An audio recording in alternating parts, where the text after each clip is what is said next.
छत्तीसगढ़ में आचार संहिता की घोषणा हो गई है और 11 फरवरी को बिलासपुर निकाय चुनाव के लिए मतदान होना है।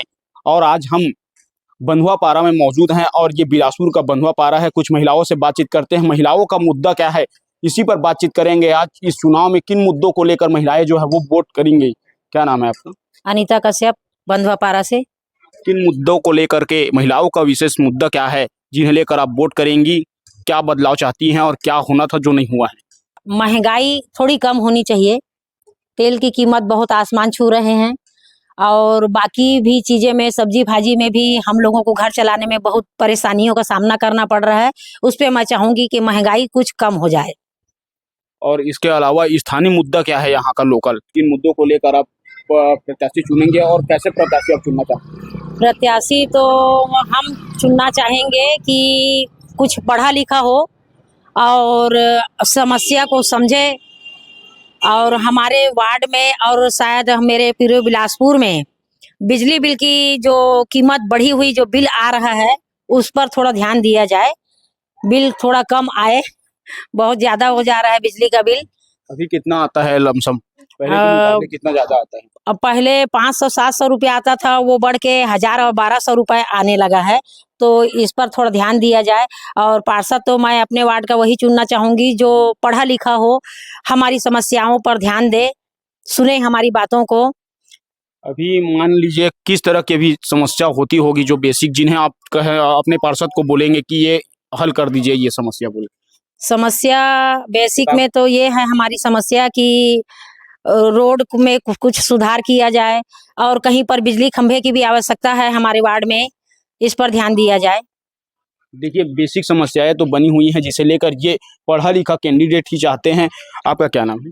देवकी श्रीवास। क्या बेसिक क्या समस्याएं हैं जिन्हें आप जिन मुद्दों को लेकर आप वोट करेंगे? बेसिक समस्या तो यही है कि नाली का भी जो है सफाई भी चाहिए और क्या बोलते हैं उसमें ढक्कन भी लगना चाहिए, काहे कि सब कचरा उचड़ा सब डाल देते हैं। तो ये बहुत समस्या है। और ब्रेकर बहुत मोहल्ले में बहुत ब्रेकर बना के रखे हैं, तो उसके कारण भी समस्या हो रहा है। तो और रोड भी जर्जर हो रहा है, इसके कारण से रोड भी बनना चाहिए अच्छा से। महंगाई कम होना चाहिए जी, काहे कि बिजली बिल तो बहुत ज़्यादा आ रहा है, पहले से के अपेक्षा में तो बहुत ज़्यादा आ रहा है।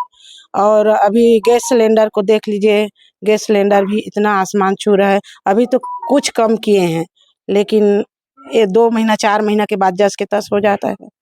तो ये महिलाएं लोग का तो समस्या बहुत ज़्यादा है। शौचालय नहीं है, घर हमारा नहीं है, आवास हमारा आदमी नहीं है, कुछ ध्यान नहीं देता है। वोट को चुनाई को कर देता है, चुनाई दे दे वोट दे दो वोट दे देता है, कुछ ध्यान ही नहीं देता है। हमारा गांव के ये दे बिजौर में रहता है, बिजौर है। रोड में लाइट लगा है? और लगे लाइट रोड में नहीं लगे है लाइट, घर में है एक लाइट, एक बल्ब है।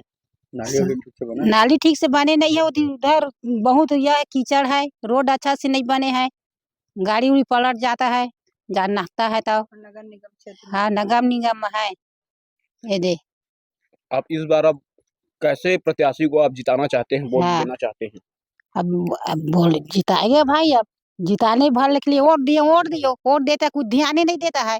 हाँ, कुछ नहीं है हमारा पास, निमका गरीब है, खेत डोली नहीं है, आदमी मेरे तालाब में डूब गया। डूब गए, एक दो 3 लड़का है, एक लड़की है, कोई ध्यान ही नहीं देता है। सरकार बना है तेन ये यहाँ तो इसको वोट तो ले लाता है या मांग लेता है आके, तो हम दे देता, कुछ ध्यान ही नहीं देता है भाई।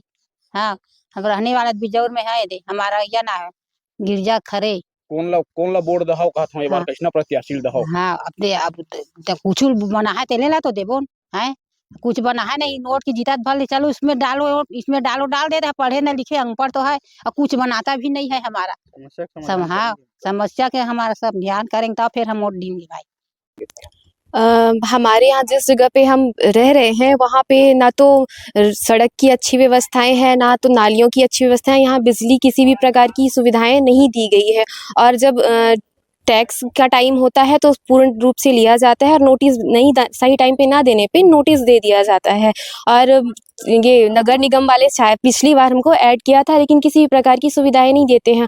और वो वोटिंग टाइम आने पर पे वो चाहते हैं कि हम वोट दें। किस बेस पे हम वोट दें जब हमें किसी भी प्रकार की सुविधाएं नहीं दी जा रही हैं, तो हम किस बेस पर उनको वोट दें। यही हमारा अनुरोध है कि वो हमको पूर्ण प्रकार की सुविधाएं दें, उस हिसाब से फिर हम उनको वोट देंगे। इस बार मुद्दा क्या रहेगा प्रमुख तौर पर?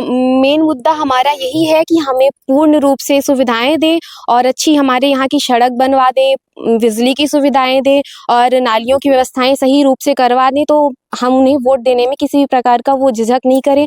और इस तरह में तो हमारा वोट देना तो कोई बनता ही नहीं है जब हमारी किसी भी प्रकार की सुविधाएं नहीं दी जा रही। हम ऐसे प्रत्याशी को वोट देंगे जो हमारे कॉलोनी का और नगर निगम में हमारी ये पूरा क्षेत्र आता है उसमें हमारा काम कराएगा। नहीं तो वो कुछ हमको गारंटी दे कि हमारे इधर भी काम कराएगा। लाइट नहीं है, रोड नहीं है, आधे में लाइट है आधे में नहीं है, रोड नहीं है, छोटे छोटे बच्चे हैं, अंधेला है, बहुत परेशानी हो रही है। तो ऐसे प्रत्याशी को वोट देंगे जो हमारे इधर काम कराए। ऐसे प्रत्याशी को नहीं कि जो कह के चला जाए वोट लेके और काम कुछ नहीं, आके देखने वाला भी कोई नहीं है इधर। ये कि लाइट काम कब लगा है? आप बता रहे थे कि अभी 2 महीना पहले आधी लाइट लगी है, आधी नहीं लगी। कभी जलती है कभी नहीं जलती है। बहुत समस्याएं हैं। रोड पे जानवर ढेर सारे बैठे रहते हैं, कोई देखने सुनने वाला नहीं। रात में बहुत प्रॉब्लम होती है। सड़कों को लेकर क्या बोलना चाहिए? सड़कें हमारे घर साइड तो आधे में सड़कें ही नहीं है। तो नगर निगम क्षेत्र में आता है, नगर निगम वाले को कोई वही नहीं है कि रोड लाइट खंभे नहीं है, तो भारी समस्याएं हैं। तार हिल गई तो लाइट पूरे दिन को चली गई। अब जिसके यहाँ लोग हैं तो करवा लिए, जिसके यहाँ नहीं है वो बैठे रहे। समस्या का जो हल करेगा और जो पढ़ा लिखा कैंडिडेट होगा उसे ही ये जिताने की बात कर रहे हैं, उसे ही वोट देने की बात ये कह रहे हैं। मैं हूं आपके साथ सूर्य प्रकाश सूर्यकांत और आप देख रहे हैं लोकल 18। नमस्कार।